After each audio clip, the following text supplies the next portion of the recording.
Hello, hello. So I am on my journey to dropping 30. Well, kinda. When I first started Zepbound, I had a total of 60 pounds to lose. Now, I don't know about you, but I've never lost 60 pounds before. And to be honest, I couldn't even really get my head wrapped around the amount of weight that I had to lose. I'm like so overwhelmed with even the thought of losing 60 pounds.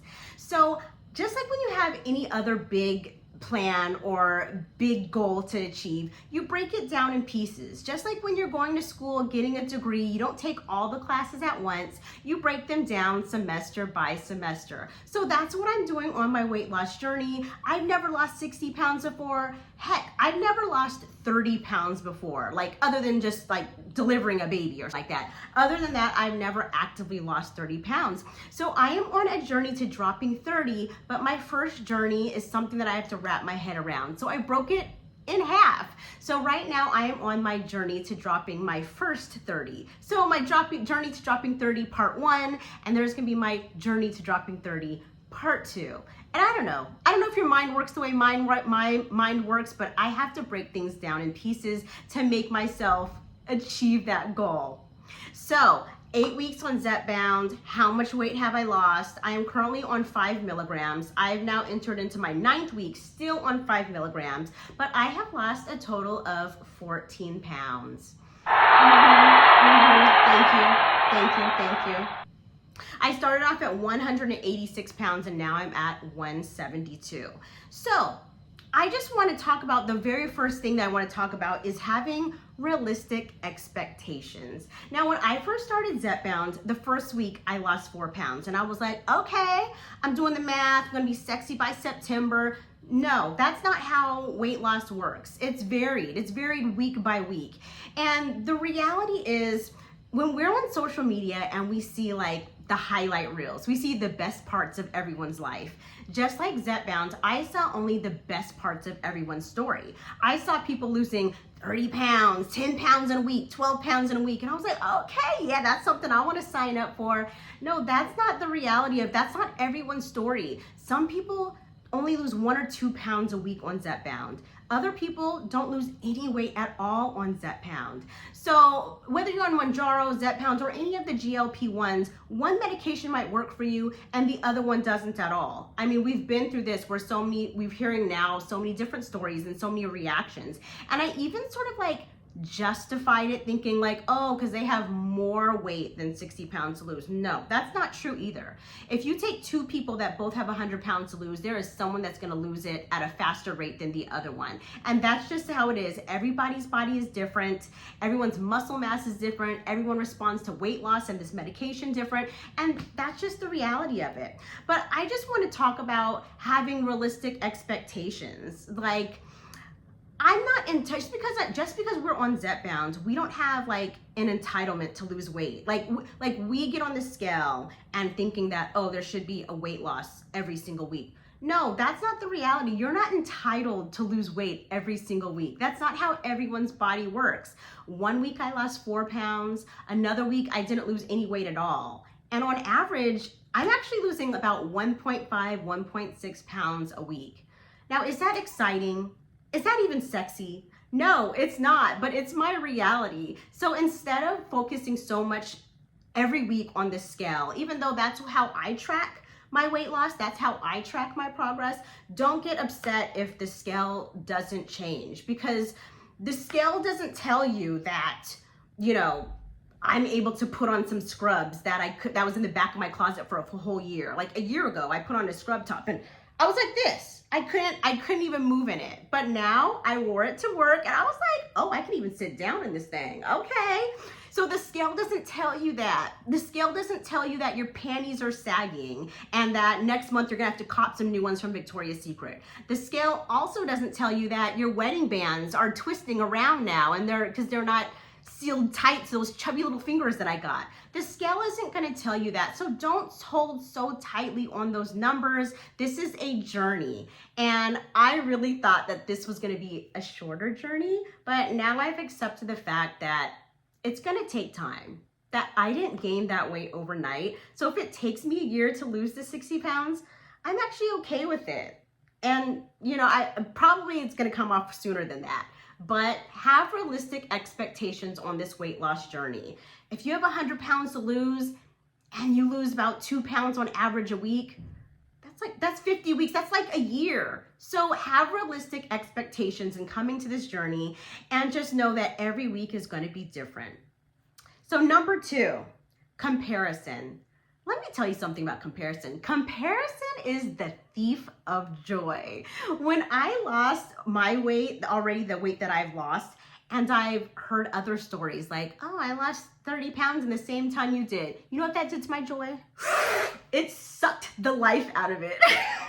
And I'm only saying this because I have to admit the experiences and the emotional roller coaster that I have been on since I've been on this Zepbound journey.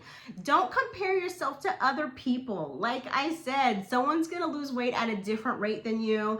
Don't let someone steal your joy. If you lost 30 pounds and someone lost 50 pounds at the same amount of time, don't let that 30 pounds that you lost steal your joy. You are joyful of it. You are on your own journey, and be grateful for your journey, because it's the journey that you're taking alone. Now, I'm thankful that you're here with me on my journey. And so let's go on this journey together, but it's okay. Do not compare my journey to yours. I won't compare your journey to mine. It's our own individual journey, and we're just here for the support of others. And that is it.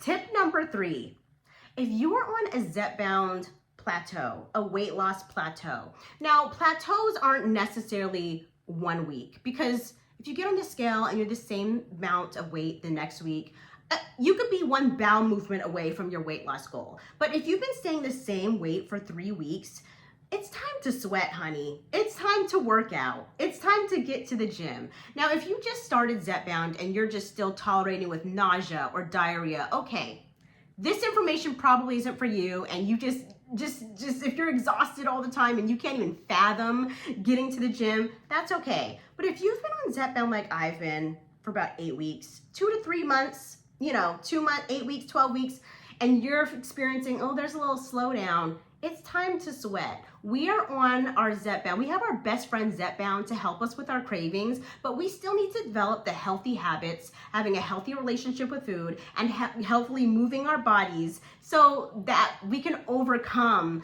long-term our weight loss goals and stay with our weight loss goals. So I love the gym. I love my gym. And it's very important that you find a gym that you love. Now, you may be able to work out from home. I'm not that girl. There's too many distractions in my home. There's always a load of laundry that needs to be done. There's always a toilet that needs to be cleaned. There's always a meal that I have to prep. So for me, leaving out of the house and going to the gym is signifying to me that this is my time. This is my time to get my goals in. And I used to have a limiting belief that I felt that if you went to the gym and you didn't spend an hour or an hour and a half grueling in the gym, that it was a waste of time.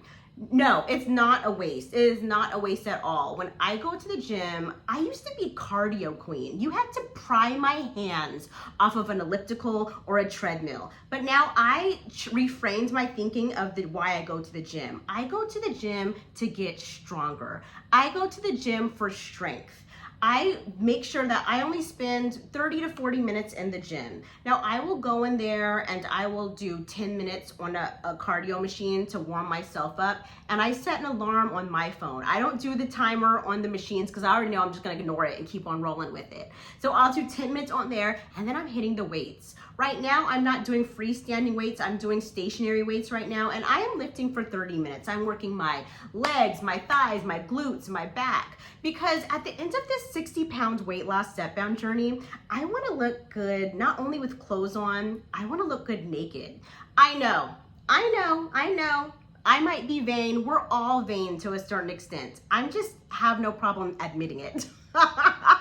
When I take off my clothes, I don't want to look like a melted snowman. So I am toning right now. I'm not waiting until I've lost all the weight. I am getting my toning, my weightlifting, all that stuff down right now because I am developing the habits of doing it right now. Now, I'm not spending grueling hours in the gym. I am lifting weights for 30 minutes, 2 to 3 times a week, because I know in the beginning when I was on any other weight loss journey, you would just say, I'm gonna go to the gym 5 days a week, you're gonna eat this and that, and have unattainable goals that you know that you're not going to stay with forever, and just to say you're going to do it. But I would rather baby step my way into it and have a goal that I'm actually going to stick to and be totally consistent with it.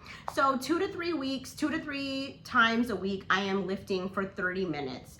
Now, why is a gym so important? Well, I think in this season of our lives, I'm not going back.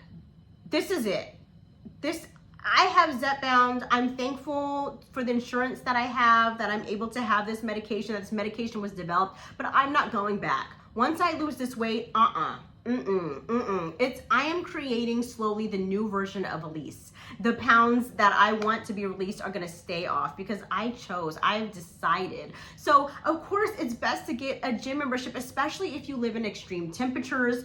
We had a heat wave where I live. It was hot as the gates of hell, triple digits. And in the winter, well, I'm not working outside in the rain, so it's good to have a gym membership. Now, you might have to find the perfect gym for you. Some people like a $20 gym. Some people like, a gym with classes. Some people are opposed to classes and only like this cardio machines and stationary weight machines. That is up to you, but it's so important that you go to a gym where you love. So you might have to go to a couple of day passes, get a couple of guest passes, and go to multiple gyms in your community that you truly love. Now, for me, I am down with the geriatrics, okay? I love the older community. It could be because I've worked in critical care for 17 years, and by logic, most older people get sick more often than younger people. So I love it. I love going to more of a gym, a club gym, where it's kind of more expensive, but I love going to the gyms where they have all the variety of classes, where I have a Pilates reformer room, I have Zumba, I have cycling, I have a hot tub, I have an arthritis pool, like a heating pool for arthritis. Like, I love seeing older people like get joy out of working out. I don't know what it is, but they're so cute. Like, I love when they say like, "Oh, Bill, how's your hip surgery going?" I don't know, I just love it. And then I went to like water aerobics. Man, those older hens were hooting and hollering. They were so funny. They had a full face of makeup, and I was like, okay, Bonnie, she trying to get her something today. Okay, I got it. But that is my vibe. I also do not like a gym where there's a bunch of muscle guys going around doing their gym crew. I don't know. I don't like that vibe. And I also don't like the Instagram models that come to work out in practically a thong to show their booty. I mean, we are all in different phases in our life, but for me, a gym, I don't want to see that. I also don't want a gym with a basketball court because it just tends to attract a younger crowd. I am down with the senior citizens. I am saying all this to say, when I'm choosing a gym and I am putting my monthly maintenance, my monthly fees into something, I want a gym where I walk in, where I can have an option to get a massage, and a towel service is available on every single floor, and it comes with a membership. Now, some people think this is insane and they'll rather just pay $20 for a gym just to get in. But what I feel is a waste is having a gym membership and not going at all. So it doesn't matter how much you spend. It's if you're going and if you're active and if you're regularly attending, you are making every dollar count. And that's okay if it's 30 minutes, an hour, or an hour and 45 minutes. The purpose that I'm trying to make is get into a gym so you can get those muscles going, you can sweat, and you can get out of that plateau. And it could probably boost your weight loss, okay? Even if it doesn't right now, because as we know, muscle weighs more than fat, so you may not initially see the scale drop, but you will feel stronger. Over time, you will feel better, you will feel leaner, it helps with your mental health. All these things are so beneficial. I still get my walks in, my 8,000 to 10,000 steps most days, 5 days a week, but 2 to 3 days, I am strictly going to the gym to get my pump on. And if you are in a weight loss plateau, babe, it's time to start moving. So that was tip number 3. And tip number 4, I don't know if I should, I know we all come from different situations, different backgrounds in our life, but during this past week, I had only lost 10 pounds, but I had opened my mind up and I had watched something. I learned about alternate day fasting. Alternate day fasting is every other day you simply don't eat. Now, I know that sounds crazy to some, not if you've come from a religious background like I have. If you're Christian or if you're Catholic, you've had Lent, every year we do a church-wide fast, we have prayer for lunch. And if you're Muslim or many other different religions, they fast for religious purposes. And guess what? They're still alive, thriving, and healthy. But besides the religious aspect of it, there is many benefits to having a fast. It gives you mental clarity. It resets your gut microbiome. It just does a lot of benefits that I really can't talk about because I'm not the expert on it. But last week I had tried it. I had coffee in the morning for breakfast, and I had some whole milk and cacao powder. Probably not even pronouncing it right, but it has like fiber, magnesium, vitamin C. It's an antioxidant. So I had that with my coffee. Fine, great, amazing. For lunch, I had cinnamon spiced tea. Fine, great, amazing. For evening, I had my ginger turmeric collagen tea, and I had water throughout the day. And you know what? I wasn't hungry. And then after I did that, I had this reality and this thought of, how often have you ever felt hunger? Like, we eat for many, many different reasons. We eat because we're happy, because we're sad, because we're stressed, because we're bored, because we're lonely, because the clock says it's time to eat, because someone told me to eat, because someone around me is eating, because we're happy, because we're celebrating, because it's a graduation, because it's a birthday. You can think about all the reasons why we go out and eat or celebrate to eat, but how many times, can you even count how many times in the last month you ate because, oh, I'm hungry? And it was just an interesting topic to me because I didn't realize why we eat. We eat for a lot of reasons that aren't because we're hungry. And the reason why we're supposed to eat is because we're hungry.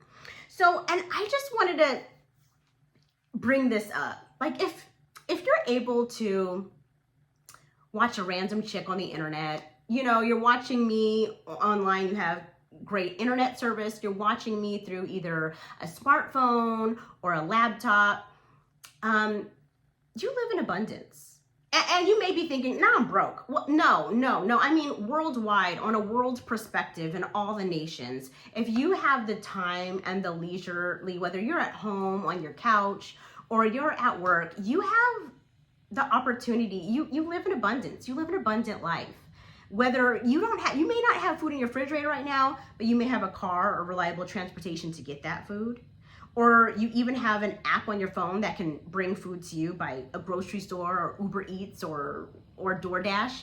So really sit and think about how abundant we actually are and how we should be wise with the decision makings that we have in our abundance. So I want to challenge you. Now, I am a healthcare professional, but I am not a doctor and I am not your doctor. So don't listen to me, but I'm just explaining my journey on how I did alternate day fasting. And in that 1 week, it just gave me some more clarity and it boosted my energy, and I lost 4 pounds in just that 1 week. So since I started that intermittent fasting, after I had that tea for the full 24 hours, I was fine during the night. I journaled a lot.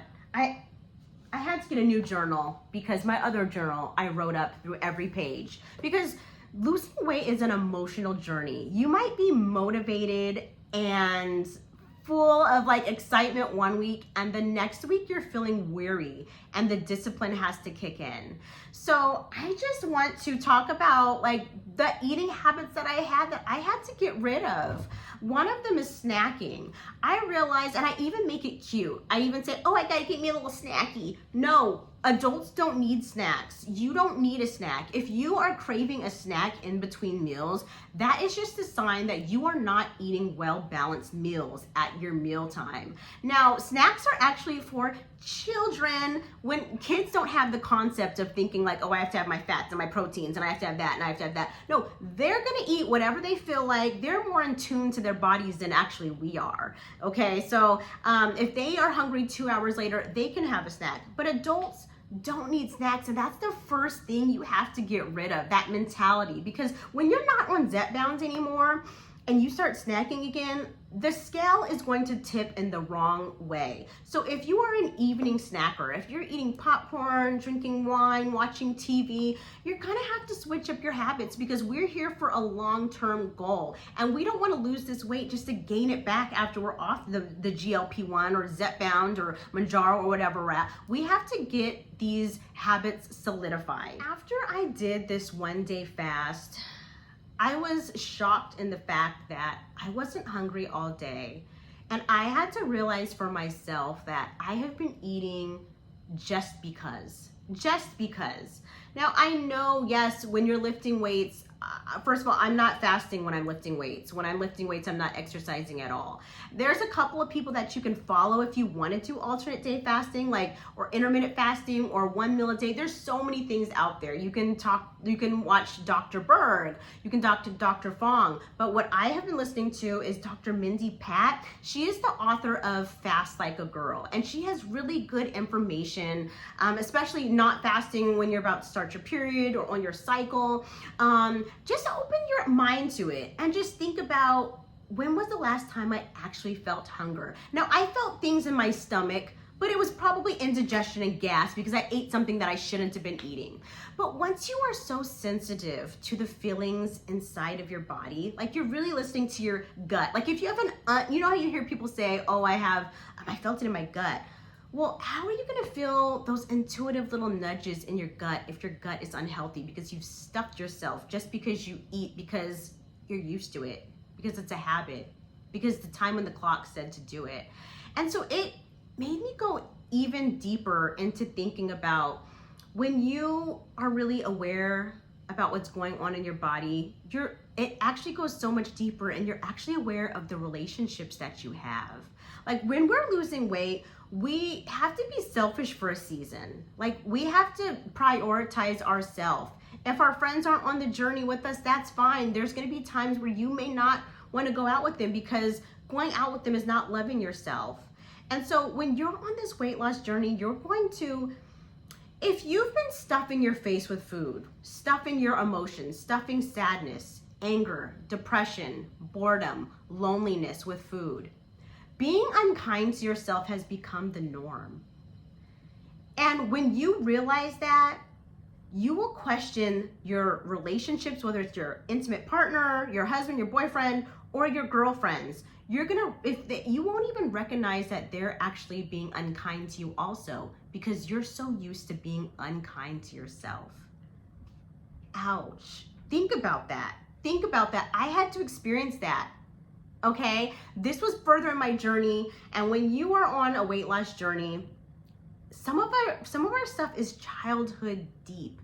Like think about the things that happened in your childhood. I came from a 9-person household. I had 2 parents and there were 7 kids. Okay, and we lived on 1 income. I mean, I was the younger end of the spectrum, so me and my 3 younger sisters, we had 2 bunk beds. We were 4 to a kennel. Okay, so we never went to bed hungry, but the reality is we didn't have abundance. We just didn't. We didn't have abundance in the food and perspective. And we never went to bed hungry, but the reality was, like, I had this mindset that, you know, if I didn't eat this food, like say my mom bought some cereal, some sugary cereal that we shouldn't have been having in the first place. If I didn't get up and eat it and get my fair share, my brothers and my sisters were gonna eat it all up before I even got to it.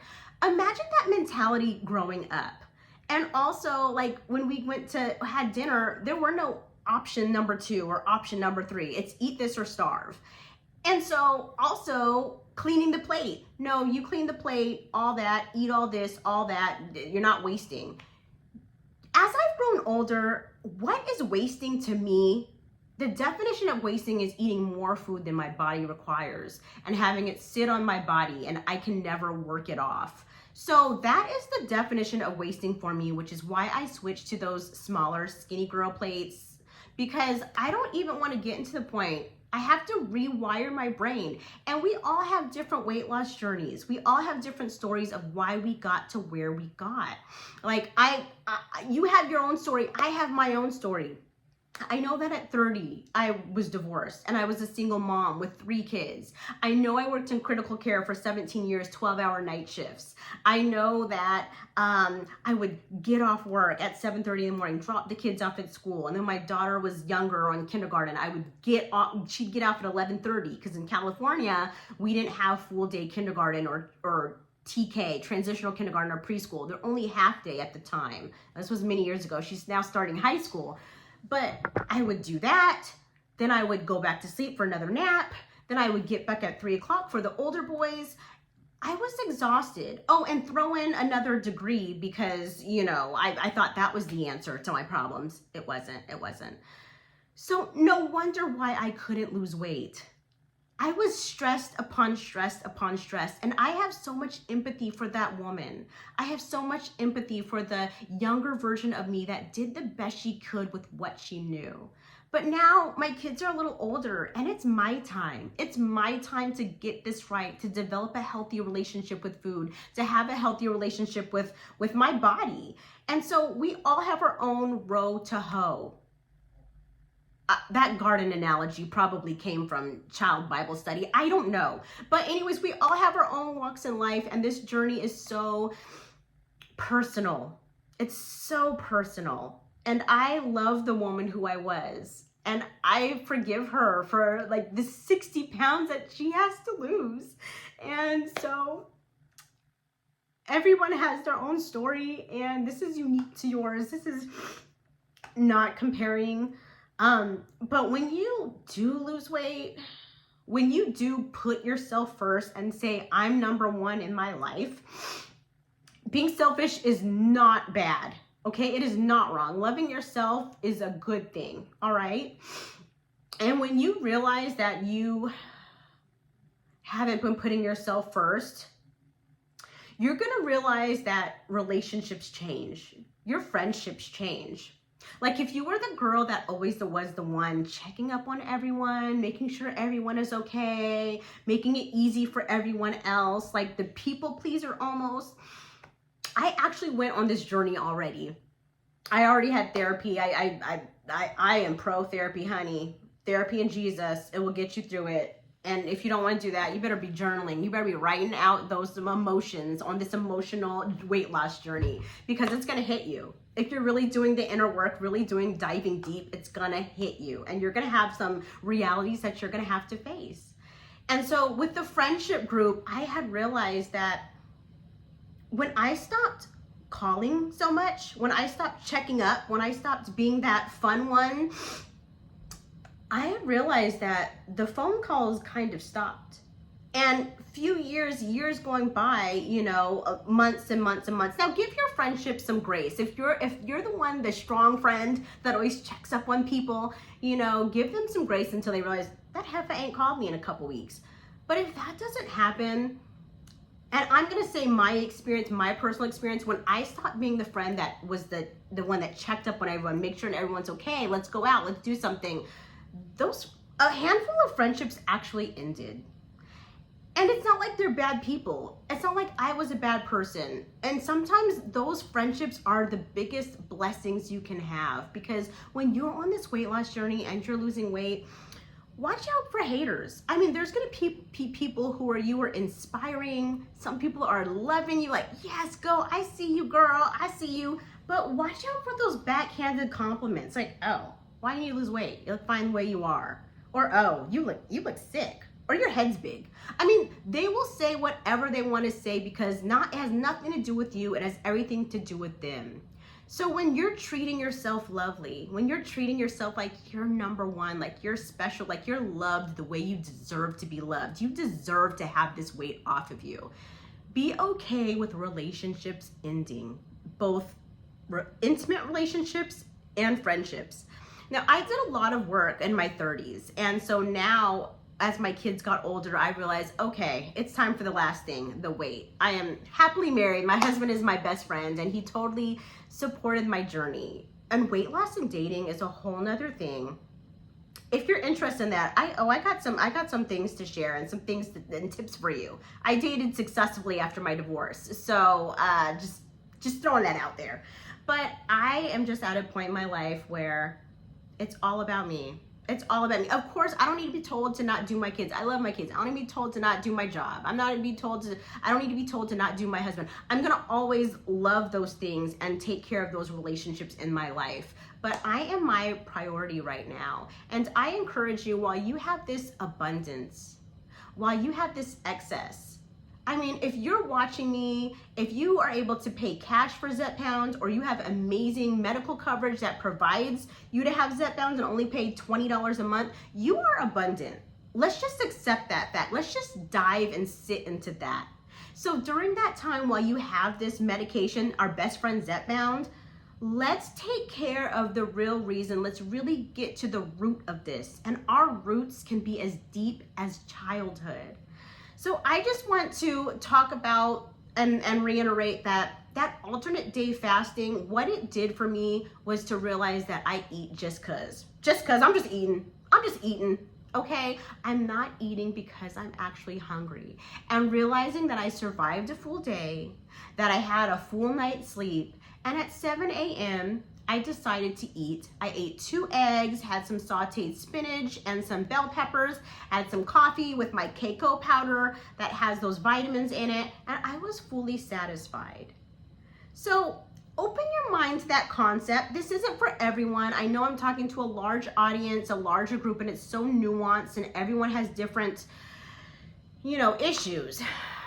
But just think about it. So that was what I've been doing, and I plan on continuing doing fasting 2 days a week because I see the difference. I see how my stomach doesn't feel upset anymore. I feel the energy that I have, and when I was going to the gym, girl, I was sweating like bacon, okay? I don't know what happened after that fast, but I just feel really, really good. And so I just wanted to share that. That's all I gotta say. But if you've made it this far, like and subscribe. Okay, don't be Slim Shady, okay? I got all emotional. We're friends now. So hit the like and subscribe button. And like always, I love reading your comments. I would encourage you, I'm here to encourage myself and you on this Zepbound journey, on our weight loss journey. So I'm on my journey to dropping 30, really 60, but I have lost 14 pounds, so I'm halfway there to my first 30. And I am excited about this journey. I am happy you're here. That's all I gotta say. Until next time, bye-bye.